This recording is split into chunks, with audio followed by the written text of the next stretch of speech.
Bueno, entonces, bienvenidos a todos. Vamos a iniciar con la presentación del día de hoy.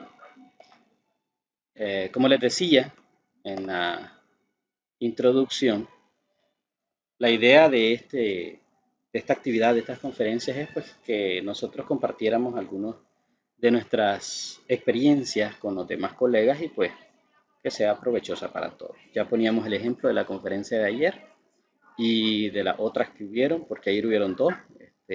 Agustín, el licenciado Agustín, estuvo compartiendo algo sobre Poisson Law y el método de encontrar las raíces de una ecuación de segundo grado, así que muy buena, por cierto, muy buena. Entonces, hoy vamos a trabajar estrategias para la resolución de problemas no rutinarios. Esta presentación se la voy a compartir para que también ustedes la tengan. Si quieren leer más sobre esto, también voy a dejar los materiales que se utilizaron, uno mío más dos que son de otros colegas, doctores en matemáticas que hicieron algo sobre estas cosas. Primero, vamos a los conceptos básicos. ¿Qué nos dice Polya? Polya dice que existen dos tipos de problemas, los que son rutinarios y los que no son rutinarios. Además dice que los problemas rutinarios son aquellos que el que los enfrenta encuentra un camino de solución casi que de manera inmediata. Es decir, no requiere esfuerzo mental ni extraordinario. Técnicamente son ejercicios que solo con verlos o con un par de procedimientos eso ya está resuelto. ¿Ya? Generalmente utilizan muy poco algoritmo, pues, algunas veces sí utilizan mucho algoritmo, pero son, digamos, más que todo procedimentales. Y los problemas no rutinarios son aquellos que, al contrario de los rutinarios, sí requieren algo de esfuerzo. Necesitan concentración, necesitan meditarlo, necesitan analizar paso a paso lo que van a realizar, prever antes de hacer un paso. Entonces, estos son los que él define como no rutinarios. Por su parte, otro matemático e investigador también dice y señala que los problemas rutinarios, y esto es casi similar a lo que dice Paul, dice que los problemas rutinarios, en los problemas rutinarios más bien, los datos y las incógnitas están claramente especificados. Hay una única solución y el camino para obtenerla es pues prácticamente fácil. Define también que los no rutinarios, o en los no rutinarios, la información que se suministra pues, es casi insuficiente. Técnicamente no hay datos que puedan utilizarse para resolver el problema y es más, hasta pueden existir diferentes métodos para resolverlo. Y pues, es más, a veces no tienen una solución específica. Y de hecho yo he visto problemas que ni siquiera llegan a tener solución. Es decir, la diferencia entre los problemas rutinarios y los no rutinarios es evidente. Sin embargo, si ustedes notan estas dos definiciones, podríamos decir que verlo desde ese punto de vista es como relativo. Y les voy a explicar por qué. Porque es posible que para lo que para mí puede ser un problema rutinario, porque quizás yo no le veo la complicación, no pienso mucho para resolverlo, son algoritmos para mí sencillos, posiblemente para alguien no lo sea. Entonces es posible que para mí sea rutinario, pero para otro no sea rutinario. Entonces, esta clasificación viene siendo un poco relativa y de ese es el punto de vista en el que yo lo veo. Tanto la definición de Polya como la de Barodi, y en este caso, bueno, así menciono su apellido él, me imagino que como es de otro país lo debe mencionar diferente. Entonces, ellos lo ven de esa manera, pero en lo personal, y no esto es solo una apreciación mía, sino de otras personas también, definen que, y igual dicen que esto es una cuestión muy superficial, definir así los problemas rutinarios y no rutinarios, como los que cuestan y los que no cuestan, me explico. Entonces, hubo otro matemático y también investigador, él se llama Schoenfeld, que sí investigó un poco más sobre esto, y él hace mucho hincapié no en esta clasificación, porque como les digo, es muy como relativo, ¿no? Y a ver, seamos sinceros, ¿cuántos de nosotros no hemos visto problemas que para nosotros han sido un desafío, mientras que para otra persona no, o sea, solo vino y ya, y pues, fácil que lo hizo. Entonces, en ese particular, para mí resulta ser no rutinario, para él sí. Entonces, ese es el punto, no podemos decir que ese problema es rutinario o es no rutinario solo por la manera en que yo lo veo. Y en ese particular creo que la mayoría de nosotros como docentes caemos en ese error cuando le asignamos a los estudiantes problemas. Tal vez no en el caso de Nicaragua con nuestra metodología en matemáticas, pues, pero sí quizás en niveles universitarios o de preparatoria en otros países, donde, a ver, el maestro viene y le dice, a ver, te dejo 3 problemas de asignación. Ah, son sencillos, ok, ya fáciles. Para mí fueron rutinarios, pero quizás para el estudiante no son rutinarios. De hecho, hay estudiantes que de repente te llevan problemas para que le ayudes a resolverlo y vos miras el problema y vos, o sea, ¿qué es esto? Nunca he visto esto, o sea, está difícil. Y para vos no son rutinarios, pero para el que se los dejó sí lo era. Entonces, en este punto creo que es importante aclararlo, de que estas dos definiciones yo las siento muy relativas y casi que subjetivas. ¿Por qué? Porque como les explicaba anteriormente, por lo que para mí puede ser rutinario, para otro no, o al revés. Entonces, yo recomiendo, y esto no lo pongo en la diapositiva porque si no sería extenso, pero yo recomiendo que lean un poco sobre el trabajo de Schoenfeld. Schoenfeld ya hace un análisis diferente con relación a los problemas. Y él lo que hace es clasificar los problemas de acuerdo eh, a su grado de utilización del pensamiento abstracto, algo así. Yo lo leí, no recuerdo exactamente las palabras exactas, pero más o menos él hace hincapié en la heurística del problema y ese es un concepto importante. Eso, pero me gustaría que lo lean ustedes, yo voy a dejar eso para que ustedes entren y lo lean. Es muy interesante ver cómo aborda esto Schoenfeld.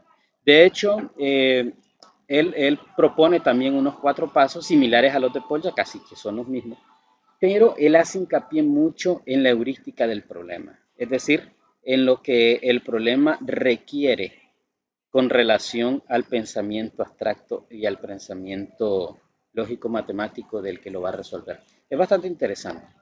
Ahora, seguimos dentro de los conceptos básicos.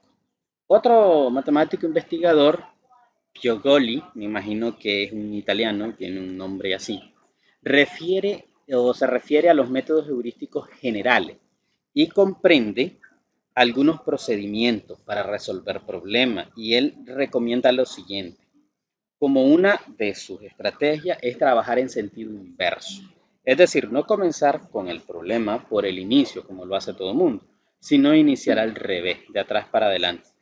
En el mundo de nosotros, los matemáticos, los profesores de matemáticas, creo que ya hemos resuelto problemas así. Yo los he hecho, me imagino que la mayoría de ustedes ha trabajado en el sentido inverso los problemas. En un ejemplo claro, creo que en las demostraciones trigonométricas se puede, y ecuaciones trigonométricas. Bueno, ya es más que todo donde ahorita se me viene a la mente donde lo he utilizado. Trabajar en el sentido inverso. La segunda estrategia, según este señor, es subir la cuesta. Él le llama así, pero lo que quiere decir, o más bien lo que consiste subir la cuesta, es ir haciendo o ir dividiendo el problema en trozos pequeños, donde poco a poco vayas resolviéndolo hasta llegar a lo que querés. Un ejemplo de esto es como eh, cuando estamos utilizando o haciendo demostraciones y comenzamos a probar para n igual 1, luego probamos para n igual 2 y luego para n igual 3 y técnicamente es eso lo que él propone. Es decir, vas probándolo y yo supongo, digo porque aquí no me he metido a leer mucho más sobre esto, pero yo supongo que en esto se basa utilizar uno de los algoritmos que se usan mucho en la demostración, ahorita no recuerdo el nombre, pero sí utiliza este mismo procedimiento. De hecho, la inducción matemática creo que también tiene ese procedimiento. Vas probando para n igual 1, n igual 2, luego probas para n igual k y después para k más 1 y si se cumple para k más 1 y así ya. Recuerdan eso, ¿no? Entonces, esto de subir la cuesta se refiere a eso. Luego, análisis medios-fin, es decir, él propone que un problema también se puede resolver utilizando la estrategia análisis medios-fin.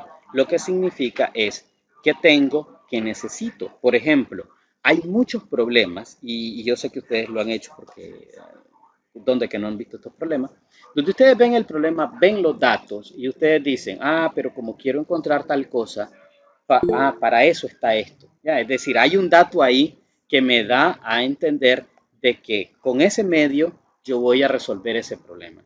Ahorita no se me viene a la mente exactamente un problema como tal, pero es importante recordar que esto de análisis medio-fin es como análisis de lo que tengo y de lo que tengo que buscar.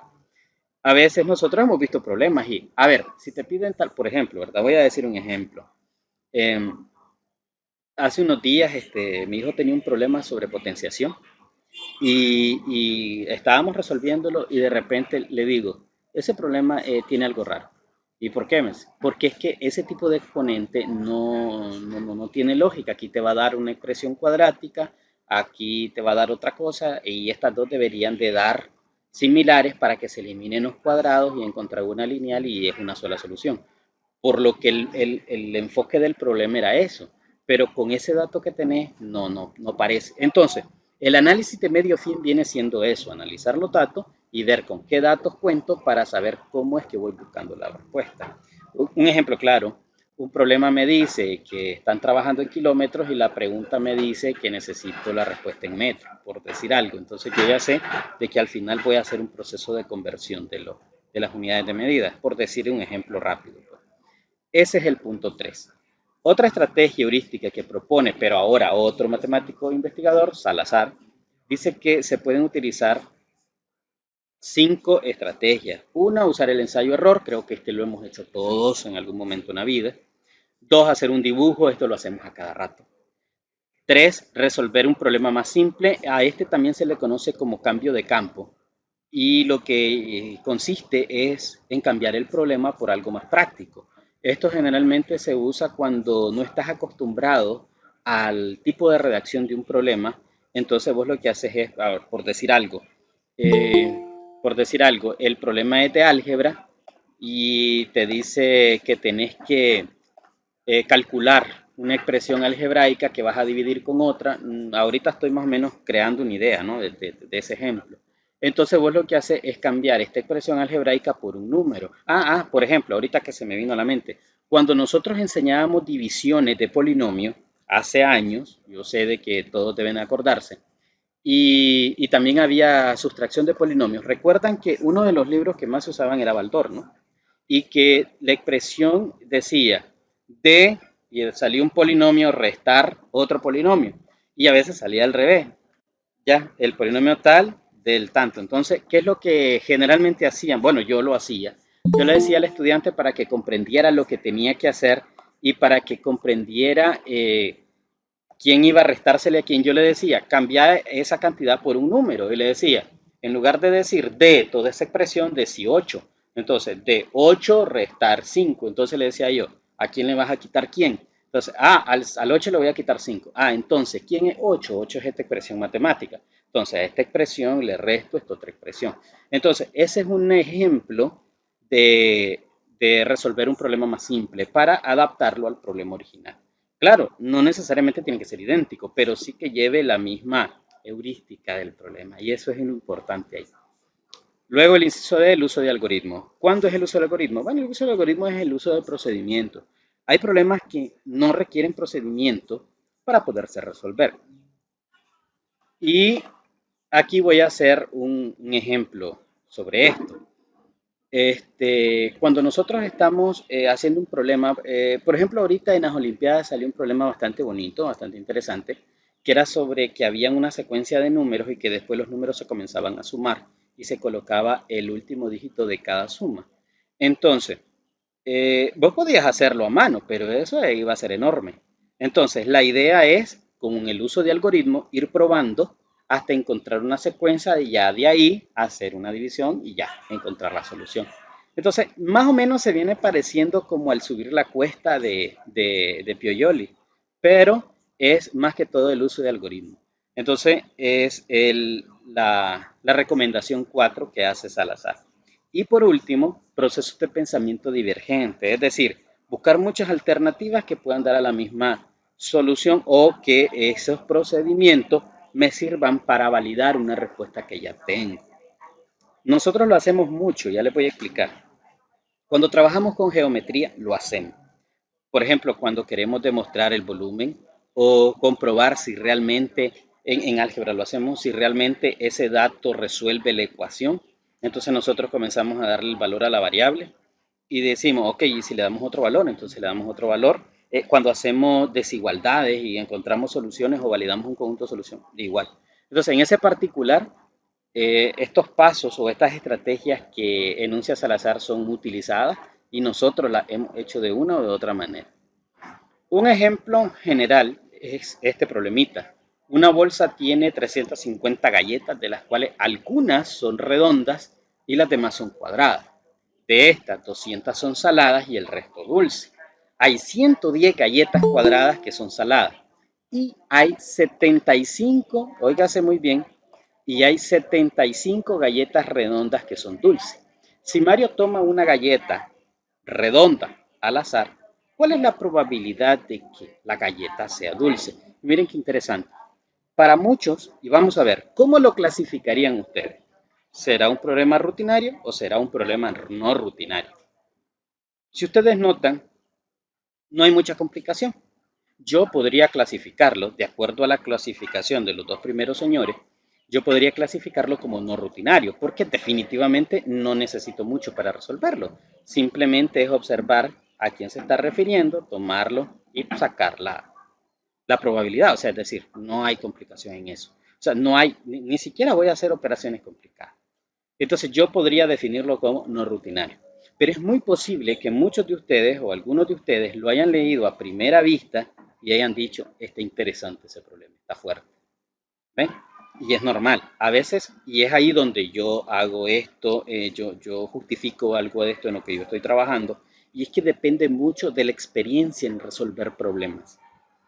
Y aquí voy a hacer un paréntesis, aunque voy a hacer un poco la exposición, pero muchas personas dicen de que la memorización no es necesaria y puede ser. Pero resulta que en matemática nosotros aprendemos de dos maneras y aquí no hay vuelta atrás. Nosotros aprendemos, uno, por la memorización, estamos de acuerdo, y dos, por la experiencia de otro. Es decir, eso es lo que nos hace a nosotros aprender en matemática.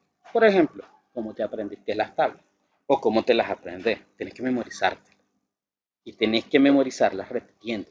¿Para qué? Para que te las puedas aprender. De hecho, las funciones trigonométricas igual sucede, ¿ya? Tenés que memorizarlas. Es decir, no hay de otra, no es posible hacerlo de otra manera. Entonces, en ese particular tenemos dos opciones.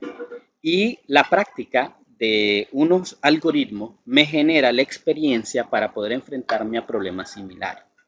Por ejemplo, alguien que está muy acostumbrado a trabajar, por decir algo, intervalos de confianza y pruebas de hipótesis, pues se encuentra un ejercicio de ese tipo y pues, normal, solamente ya sabe lo que tiene que hacer por su experiencia en resolver ese tipo de problemas. Pasa con nosotros cuando damos en secundaria. El que da séptimo y tiene 4 años de estar dando séptimo y no de otro grado que no sea séptimo, se le hace fácil trabajar séptimo, se sabe el orden de todos los contenidos. El que solo trabaja en décimo o en undécimo y le toca dar un grado más bajo, llega el momento en que tiene un problema con la aplicación de cierto ejercicio, porque no lo ha dado, es decir, no tiene la experiencia por mucho que maneje o porque haya dado un grado más alto. Entonces, no tiene la experiencia para abordar esos contenidos y de repente tiene cierto problema en su manejabilidad. Entonces, en ese particular, la experiencia con relación a manejar un tipo de problema vale de mucho, tiene mucha importancia a la hora de que vamos a enfrentarnos con un problema nuevo. ¿Estamos de acuerdo? Entonces, la experiencia juega un papel importante. Y eso es, creo, lo determinante a la hora de decir si un problema es rutinario o no. Paul ya establece que la solución del problema es esencial. Es más, él dice que la naturaleza humana es un elemento importante para ella que lo determina como el animal que resuelve problemas. Él se basa mucho pues a que los seres humanos somos parte del reino animal y por tanto pues somos conscientes de eso. Entonces, él especifica o crea 4 pasos. El primero es comprender el problema, el segundo es diseñar un plan, el tercero es ejecutar el plan y el último examinar la solución obtenida. Estos 4 pasos, y si ustedes leen otros señores ahí que han escrito sobre eso, son similares, son digamos que pasos generales con relación a la resolución del problema. solo que cada uno de estos matemáticos y investigadores lo ha hecho o lo hace con un enfoque diferente. Como les dije, estoy trabajando en algo similar y es posible que en algún momento, a finales del año, probablemente presente una teoría sobre esto y tengamos también ahí unos tantos pasos hechos por José Adán. Vamos a ver cómo nos va. Pero sí tengo algo similar, pero enfocados en otras cosas. Sigamos. 4 pasos de Polya. Vamos a verlo con un ejemplo. Ejemplo de Polya para resolver problemas. Daniel, con sus ahorros, compró por cuotas un libro de Julio Verne y lo pagó de la siguiente manera. La primera semana abonó 3/8 de sus ahorros, la segunda semana un sexto y canceló en la tercera semana 2.200 cortos. ¿Cuánto dinero tenía ahorrado Daniel? Entonces, veamos que este problema, si ustedes lo ven, no es un problema complicado, es decir, no es no rutinario, es un problema rutinario. No hay complicación en él. Valga la redundancia, hablando de problemas rutinarios con relación a la experiencia en resolver problemas, para mí no es rutinario. Y yo sé que para muchos de ustedes tampoco, porque ya están acostumbrados a ese tipo de problemas. Pero vamos entonces. Primer paso, comprender el problema. ¿De qué se trata comprender el problema? Bueno, comprender el problema se trata de preguntarnos, ¿qué nos dice el ejercicio? ¿Qué nos pide encontrar? ¿Cuáles son los datos, las condiciones de ese problema? ¿Se podrá hacer alguna figura, un esquema, un diagrama? ¿Se puede más o menos estimar una respuesta? Y esto es importante porque muchas veces nosotros resolvemos el problema y miramos la respuesta y decimos, eso es imposible, hay algo malo ahí, porque ese problema, o sea, esa respuesta no me convence, hay algo que no cuadra. Entonces, cuando vos estimás la respuesta es porque más o menos presentís por dónde viene la respuesta. Esto es claro cuando hacemos ejercicios de reglas de 3. Y a veces nosotros decimos, ok, resolviendo la regla de 3 y dice respuesta 48 kilogramos. Y entonces vos decís, te quedas viendo la respuesta y decís, a ver, si tantas personas dicen que hacen esto y dan 20 y tantos kilogramos, aquí tengo casi 5 veces las personas, ¿cómo va a haber como 10 kilogramos más? O sea, no, no es posible. Entonces vos analizas y decís, algún error cometí. Cuando dice estimar la respuesta es que más o menos te acerques a qué es lo que estás buscando. Una figura, casi siempre, usar figuras o diagramas resuelve casi el 60% de un problema. Te da ideas, te crea, es decir, es esencial. Cuando dice leer el problema es realmente rebuscar el problema, ver todo lo que ese problema tiene. Para ir aplicando los pasos en este problema, nos dice claramente que él está utilizando 3/8 de los ahorros para pagar el libro en la primera semana. En la segunda utiliza un sexto y en la tercera solo lo cancela con 2.200 cortos. Ahora yo hice una tablita y digo pagos semanales. En la primera semana 3/8, en la segunda un sexto y en la tercera 2.200. Ahora, segundo paso, diseñar un plan. Es decir, ok, ponete a pensar cómo lo vas a resolver. Primero, para definir el plan necesitamos conocer, y en este caso esto no es necesario, sí, ya, es la experiencia, ¿ya? Si ya he hecho otro problema similar, yo ya me puedo dar una idea de cómo resolverlo. Y es por eso que nosotros antes, y aquí estoy haciendo un paréntesis, antes nosotros nos enfocamos mucho en darles bastantes ejercicios a los estudiantes para que ellos practicaran. Nosotros decíamos, ok, entre más practiques, más vas a aprender, que no sé qué. Y pues la idea era crear en el estudiante una memoria práctica de experiencias con problemas.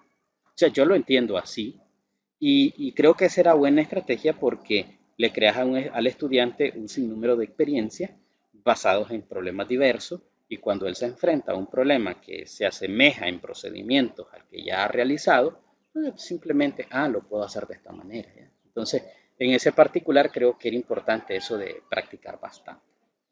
Luego, se puede escribir de otro modo el enunciado y esto hace hincapié al método que habíamos hablado antes de otro de los matemáticos, que era cambiar el problema por algo más sencillo, ¿se acuerdan? ¿No? Entonces, esto es importante, ahí va en diseñar el plan. ¿Existen más alternativas de solución? ¿Será que se puede hacer de otra manera? ¿Ya? Lo más importante, se puede realizar, porque hay algunos problemas que no tienen mucha lógica. Por ejemplo, yo he visto una ecuación en algunos libros donde piden resolverla y resulta imposible porque o tienen un denominador cero o su rango no existe. Ya he visto algunos, no recuerdo ahorita exactamente un ejemplo, pero ya he visto algunos así. Y por último, puedes realizar una secuencia de procedimientos para resolverlo. Por ejemplo, en el punto anterior ahorita se me vino a la mente un problema que estaba resolviendo ayer sobre ecuaciones diofánticas. Y noté, o sea, miré el problema y yo, y son grandes los números, decía, tenemos que aplicar todos los procedimientos, dije yo, Euclides, Besao. Pero de repente, no sé, se me vino a la mente, oye, acordate que cuando el máximo común divisor de los dos números que tienen la variable con C no se pueden dividir, entonces no tiene solución. Y yo, sí, aquí está, el máximo común divisor es 2 y este es un primo en 7, creo. Entonces, no hay nada que hacer, no tiene soluciones reales. Entonces, bien, o sea, a veces solo con conocer alguna propiedad y ya, entonces por eso el punto de si se pueden realizar. Entonces, ya para ir en materia en esto, si nosotros definimos a la letra X como la cantidad de ahorro que tiene este jovencito Daniel, entonces podríamos decirlo de la siguiente manera. En la primera semana pagó 3/8 de X, es decir, de sus ahorros. En la segunda semana pagó 1/6 de X, o sea, de sus ahorros. Y pues la tercera semana fueron 2.200. Ahora, es lógico, ¿no? Por razonamiento común. Si yo sumo todo eso, el total va a ser X. Entonces, X va a ser igual a 3/8 de X más 1/6 de X más 2.200. Y entonces ya tengo, en teoría, pues ya tengo la ecuación y ya solamente es resolver. Resolviendo esa ecuación yo ya puedo encontrar el valor de X y es la cantidad que ahorro Daniel. Y pues el siguiente paso es ejecutar el plan. Y ejecutar el plan es resolver lo que hay que resolver ya una vez diseñada tu estrategia. Entonces ya analizamos qué es lo que teníamos, qué es lo que queríamos, qué se podía hacer y ahora a comenzar. Y pues comenzamos. Para algunos podía ser más fácil resolverlo como fracción y luego solo despejar la X. En mi caso yo pues toda la ecuación la transformé a una ecuación en lineal entera multiplicando por el mínimo común de los denominadores y pues ahí estaba. Y luego despejamos la X y pues 4.800. Y ya, eso es todo. Ya tenemos ejecutado el plan. Y el cuarto paso, que es examinar la solución, la idea de aquí es observar si la respuesta tiene sentido, si se cumplen las condiciones establecidas por el enunciado, si tal vez hubo otra manera más fácil de hallar la solución, porque resulta que a veces nosotros nos vamos por el procedimiento más largo y después, ay, ve qué mundo, esto se hacía de otra manera, ve, estaba más fácil por aquí. Entonces, en este paso hacemos un análisis un poco más extensivo de lo que tenemos o de lo que hemos utilizado. Hay otras posibilidades de generalizar este problema, cosas así. Y pues en el caso anterior revisamos. Si X vale 4.800, entonces significa que la primera cuota tuvo que haber sido 3 por 4.800 entre 8 y si lo hacemos son 1.800. Después fueron 800 y por último 2.200. Hago la comprobación, 4.800. Precisamente la cantidad que encontré. Entonces puedo decir claramente que ya resolví el problema utilizando los 4 pasos de Porch. Ahora, veamos un problema no tan rutinario. Y ahora digo, pues no tan rutinario porque como les dije al inicio, esto es relativo. En una reunión el número de mujeres asistentes es al número de mujeres que no bailan como 11-3. Si todos los varones están bailando y son 25 más que las mujeres que no bailan, ¿cuántas personas hay en dicha reunión? Este problema, si ustedes lo leen, se van a dar cuenta que no es muy convencional. O sea, es posible que para muchos de ustedes no sea rutinario. O sea, no sea no rutinario, sí sea rutinario, es decir, un problema sencillo. Pero es posible que para otros no. De hecho, yo lo tengo clasificado como no rutinario, dado que no es muy común encontrarse problemas así. Si ustedes notan, la relación entre las variables es bastante interesante. Primero me dice que el número de mujeres que asistieron es al número de mujeres que no bailan como 11-3. Es decir, ahí hay una proporción. Y aún así no estoy conociendo esa variable. Simplemente me dicen las mujeres que asistieron es a las que no bailan. Ojo, ¿Ya? Es decir, ni siquiera sé cuántas son, menos voy a saber cuántas bailan. Entonces, si todos los varones, y aquí viene otro asunto, si todos los varones están bailando, cosa que tampoco sé cuántos varones son, pero me dicen que hay 25 más que las mujeres que no bailan, y aquí casi como que les da una lucecita cuando ustedes dicen son más que las mujeres. Ah, entonces Y es igual a X más 25. Pero noten que dice más que las que no bailan. Pero si no conocías la otra, ¿no? ¿Cuántas personas hay en dicha reunión? Por eso yo clasifico este problema como no rutinario, porque al final como que no tenés una base firme y sólida como para decir, no, entonces es fácil multiplicar, restar, sumar y ya tenés la respuesta. Entonces, por eso lo clasifico como no rutinario. Veamos si cómo se resuelve. Primer paso. De hecho, hay hombres y mujeres. Esto es sencillo. Recuerden que el primer paso es leer el problema, comprender el problema. Entonces, hay hombres y mujeres. De eso estamos claros. Inciso B. Todos los hombres bailan. Inciso C. Hay 25 hombres más que mujeres. Pero ojo, más que las mujeres que bailan, sí, ok, ahí me falta escribirse. Más que las mujeres que no bailan, perdón. Más que las mujeres que no bailan. D.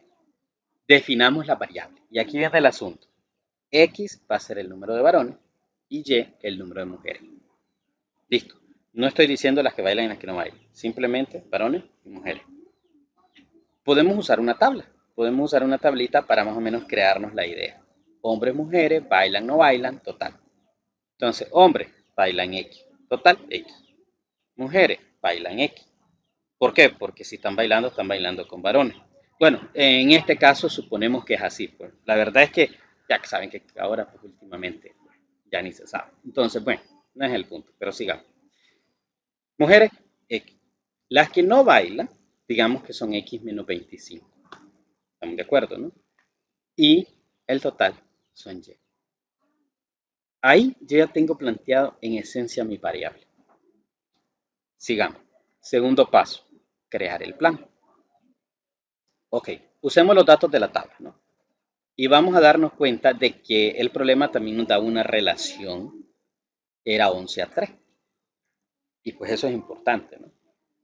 Con esa relación podemos crear una relación entre las variables también. Y ya tendríamos una relación numérica con una relación de variables. Y pues ahí podemos sacar una ecuación, ¿no? Resolvemos la ecuación que esa relación nos genere en función de alguna de las dos variables, ya sea de varones o de mujeres. Esto nos va a generar un dato y luego con ese dato encontramos la otra variable. En vez de calcular cada variable, podemos calcular las dos, porque recuerden que dice cuántas personas hay en la reunión. O sea, en fin, no necesariamente tengo que calcular mujeres y varones. También puedo calcular la suma de los dos y que en esencia me resuelve el problema. ¿Ven? En esencia también me resuelve el problema, calcular X más Y, por decirlo así.